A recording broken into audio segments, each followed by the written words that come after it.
오늘 말씀은 에스겔서에서 계속해서 반복해서 나오는 말씀입니다. 근데 이 말씀의 내용을 우리가 가만히 보면 사실은 굉장히 두려운 말씀입니다. 그 내용이 뭐냐면 이런 말씀인데요. 어떤 악인이 있어요. 그 악인에게 주님께서 너는 정령 죽으리라 그렇게 말씀합니다. 그런데 사실 이 말씀은 그 악인에게만 주어진 말씀이 아닙니다. 주님께서 분명히 하나님께서 말씀하시기를 네가 내 말을 어기고 이 선악과를 먹으면 그러면 네가 정령 죽으리라 그렇게 말씀하십니다. 근데 그거 선악과 먹고 아담과 하와가 그 자리에 바로 죽었죠. 즉사했죠. 그런가요? 아닙니다. 안 죽었어요. 살았어요. 하나님 말씀이 틀렸네?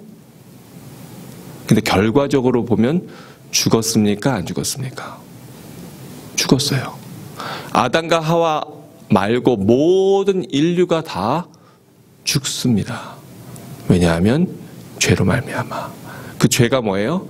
하나님의 말씀대로 살지 않고 내 뜻, 내 생각, 내 의지대로 살기 때문입니다.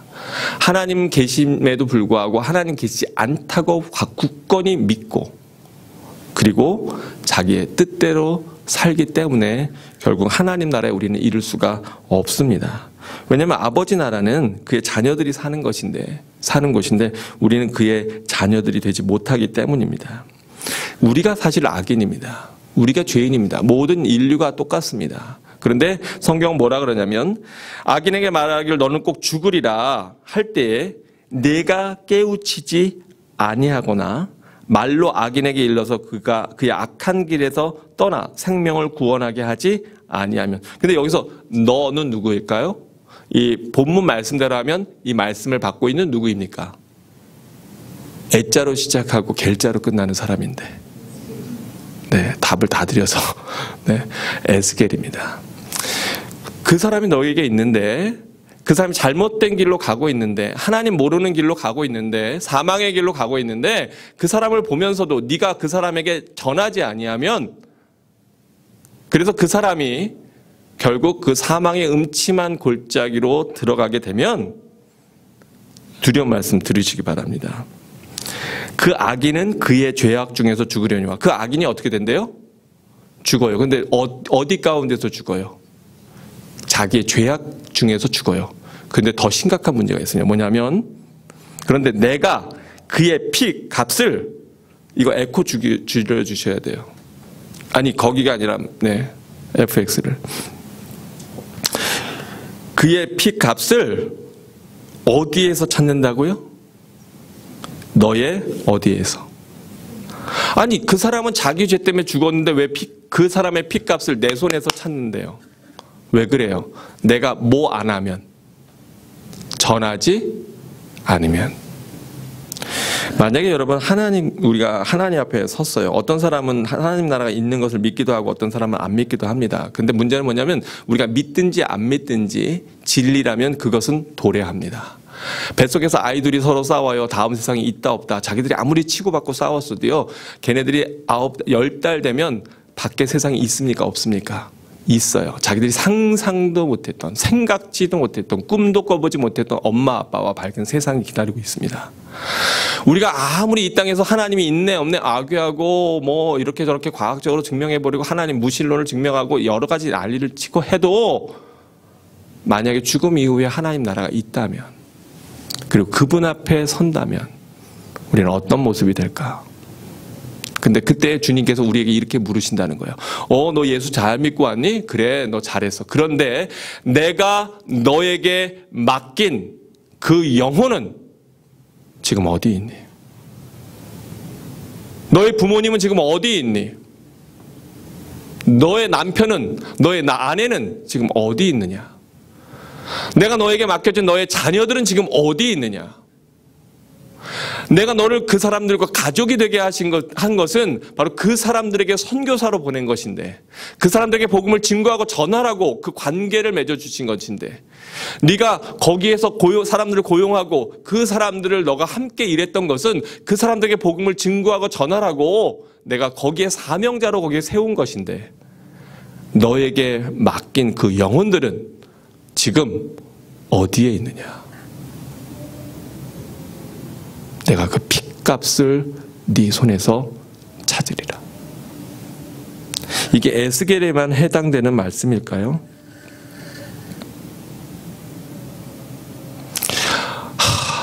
하나님 너무하십니다. 저 인간은요, 아무리 복음을 전해도 도무지 들어먹지 않습니다. 절대로 안 돌아올 인간입니다. 그런 사람 주변에 있으시죠? 네.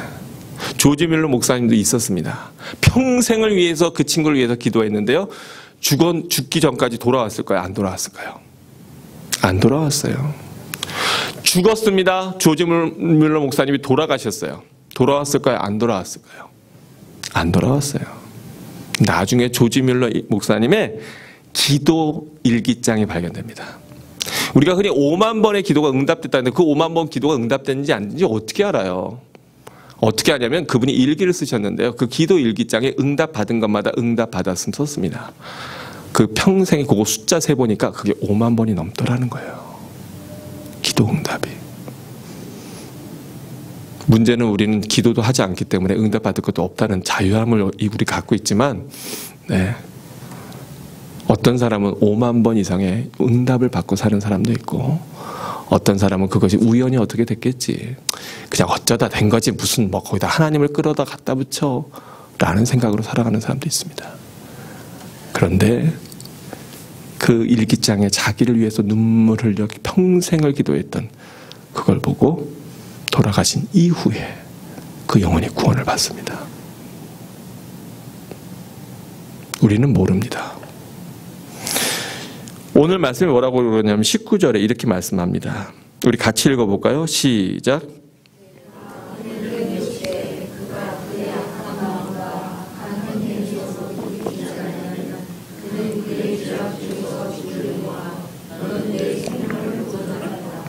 전했어요. 이 사람은 정말 양심이 화인 맞은 인간이야. 절대로 복음이 안 들어가. 어떻게 할 수가 없어요. 그러나 그럼에도 불구하고 거룩한 부담감 때문에 내가 아니면 저 인간한테 누가 복음을 전하리? 그리고 전했어요. 근데 그 사람이 그 악한 마음과 악한 행위에서 돌이키지 아니하면 그는 그의 죄악 중에서 죽으려니와 너는 네 생명을 어떻게 한다고요? 버전하리라. 너 전했어? 근데 그 사람이 안 믿었어? 그럼 그건 더 이상 네 책임 아니야. 넌 전한 거로 오케이. 나는 더 이상 너에게서 그의 핏값을 찾지 않는다.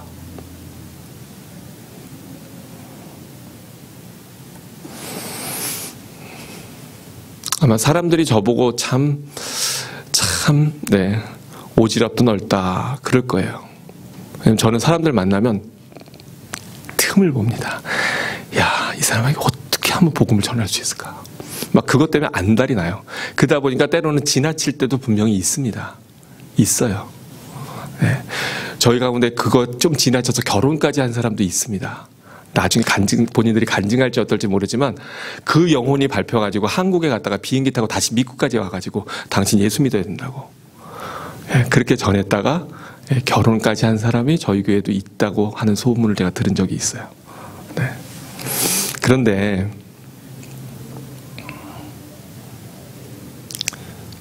여러분 주변에 하나님 맡겨주신 영혼들이 있습니다. 그냥 그렇게 시간이 지나가고 시간이 흘러도 괜찮은 건가요? 정말 그분들 위해서 눈물 뿌려 간절함으로 기도하고 있기는 한가요? 아니면 아무 생각 없이 언젠가 돌아오겠지 뭐 언젠가. 저에게 그런 조카 하나 있었습니다. 언젠가 돌아오겠지. 근데 죄송하게도 언젠가 가더라고요. 그것도 불과 18살에. 저하고 하루 차이입니다. 하루. 제가 1월 26일이고 인범이가 1월 27일입니다. 어릴 때 같은 학교 다녔습니다. 제가 맨날 그랬습니다. 까불지 마. 삼촌이라 불러. 왜냐하면 저희 큰 고모의 손자예요.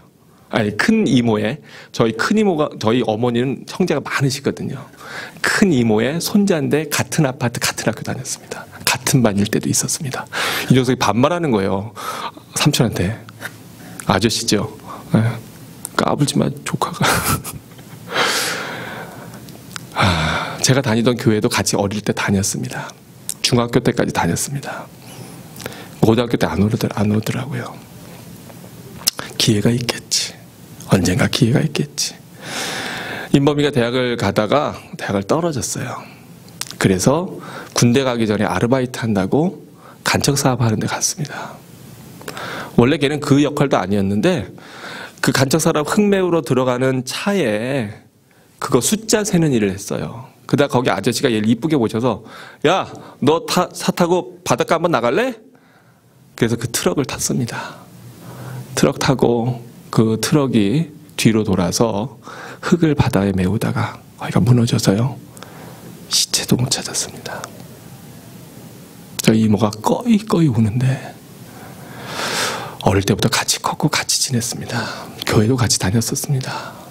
복음이 안 들어갔었어요. 어릴 때 그냥 재미 가지고 즐거움으로 교회 다녔으니까 간식 먹으러 다녔고 주님 몰랐으니까 잘 계속 제 마음에 전할 기회가 있겠지 생각했습니다. 왜냐하면 사실은 제가 이런 성격 절대로 아닙니다. 저 집에서 거의 말 한마디도 안 하는 인간입니다. 저희 가족들이 아는데 어릴 때 굉장히 낯가리고요. 거의 말 한마디 없는 정말 얌전한 문학소년이었습니다. 지금도 사실은 굉장히 수줍음을 탑니다. 하나님의 은혜가 아니면 못 전했습니다. 한 번도 예수 그리스도 입 밖에도 걔에게 꺼내본 적 없습니다. 왜냐하면 기회가 있겠지. 언젠가 오겠지. 모릅니다. 만약에 제가 하나님 나라 갔을 때 주님께서 너 인범이를 내가 너에게 맡겼는데 그래서 같은 아파트 바로 옆 동에 같은 학교 같은 반에 같은 교회 같은 주일학교에 그렇게 보냈는데 너는 왜 그 아이에게 단 한 번도 예수 그리스도에 대해서 전하지 않았니? 모르시면 저는 할 말이 없습니다. 그래서 정말 미친 듯이 그렇게 사람들에게 예수 믿으시냐고, 철치 고어 다 되지 말고 빌리버 되라고, 믿지 않으면 아무리 열심히 교회 다녀도 소용없다고 그 메시지를 전하고, 그것이 너무 차올라서 선교지까지 돌아다니면서 필리핀으로, 중국으로, 캐나다로 그렇게 해외로 떠돌고 있는지 모르겠습니다. 네, 여러분, 원래 오늘 제목이 뭐죠? 말씀 제목이요? 네, 전하지 않으면 땡땡땡. 제목이 너무 세서 사실은 땡땡땡으로 줄였습니다. 오늘 본문 말씀, 여러분 어떤 제목일까요? 오늘 본문에 대해서. 전하지 않으면, 아는 분이 있으시네. 네, 누가 이렇게 전하지 않으면 그랬더니 이래요. 죽는다. 맞습니다. 전하지 않으면 그 사람이 죽든지 내가 죽든지, 지금 당장 우리가 육신적으로 죽지 않을지라도 죽습니다. 결과론적으로 죽습니다. 우리는 다 죽습니다. 근데 어떤 사람에게는 그 죽음이요, 부활의 영광과 기쁨으로 다가오기도 하고, 어떤 사람들에게는 어마어마한 너무나 두려운 그러한 심판대 앞에 서는 죽음으로 다가오기도 합니다. 전하지 않으면 죽습니다. 여러분, 왜 여러분이 이 시간 여기에 앉아 있으십니까? 어떻게 해서 여기에 앉아 계십니까? 누군가 여러분에게 전했기 때문입니다. 그분이 부모님이 되셨든, 아니면 어릴 때 친구가 되었든, 아니면 선생님이 되었든, 누가 되었든지 간에 그저 길 지나가는데 쪽봉 하나 전해주면서 예수 믿으라고 소리쳤던 그 사람이 되었든, 하여간 여러분이 분명한 사실은 이 자리에 앉아있는 한 가지 분명한 이유는 하나님이 여러분을 부르셨고 은혜를 주셨지만, 그러나 누군가 여러분에게 전한 자가 분명히 있기 때문에 이 자리에 있는 겁니다. 그것이 먼저 믿은 아내가 되었든, 나를 낳아주신 부모님이 되었든, 아니면 오래간만에 다시 나를 찾아와 연락 주었던 그분이 되었든, 아니면 우연히 물놀이 하다가 만난 어떤 목사님이 되었든 전하지 않으면 내가 죽든지 그 사람이 죽든지 죽습니다.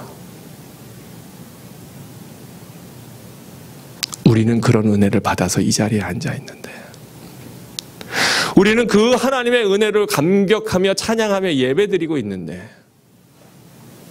그런데 하나님이 우리에게 맡겨주신 우리의 자녀들, 우리의 부모님, 우리의 친척들, 우리의 살아가는 형제 자매들, 내 지인들, 친구들, 그 많은 영혼들, 교회 다니다 실망해서 낙심해서 떠난 주변에 있는 사람들, 내 마음에 부담감으로 다가오고 있는 바로 그 영혼들, 그 영혼들은 지금 어디서 무엇하고 있습니까?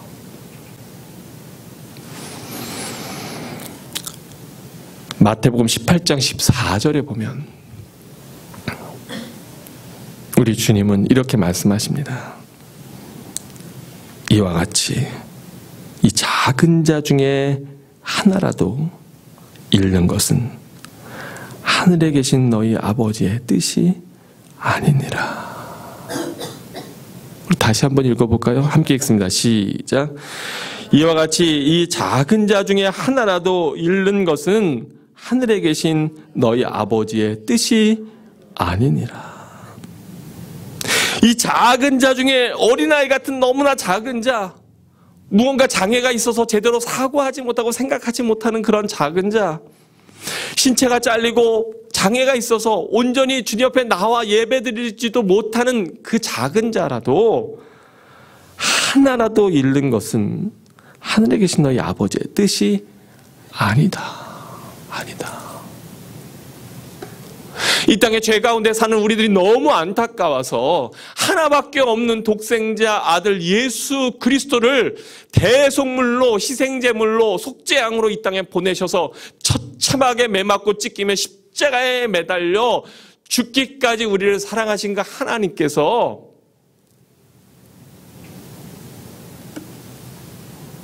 어쩌면 주님이 주신 그 사명을 내가 감당하고 있지 않기 때문에 지금도 하나님이 슬피 울며 눈물 흘리며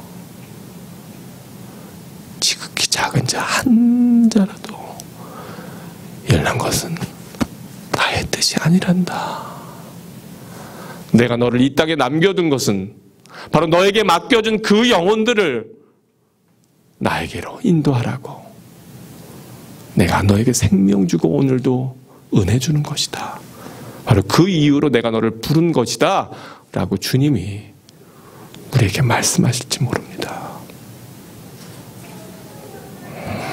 사도 바울은 로마서 9장에서 이렇게 고백합니다.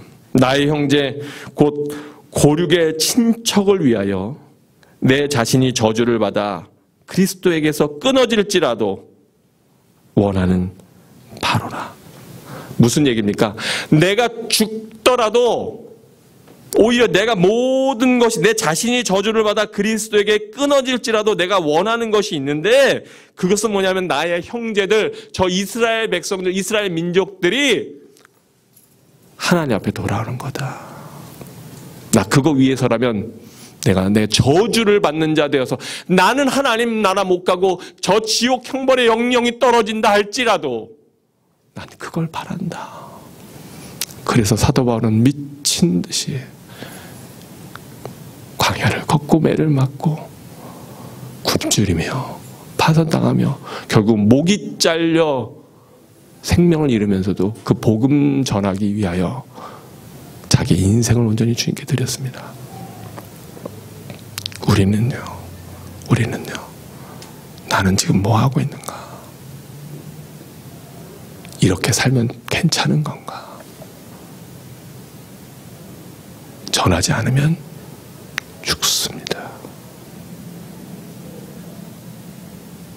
오늘 말씀 여러분 마음에 새기시고요. 길을 가다가라도 누군가 우연히 만나더라도 심지어 어떤 사람은 남의 차를 받았는데 복음을 전하는 사람도 저희 집에 한 사람이 있습니다. 네.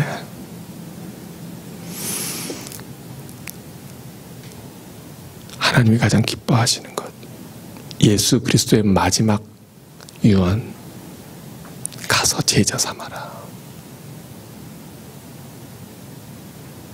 주님께서 제자들 모아놓고 승천하는 바로 그 자리에서 너희가 내 증인이 되리라 말씀하신 그 사명을 우리 삶 가운데 이루며 살아가는 여러분 되시기를 핵끓는 마음으로 여러분에게 증거하고 전합니다. 기도하겠습니다.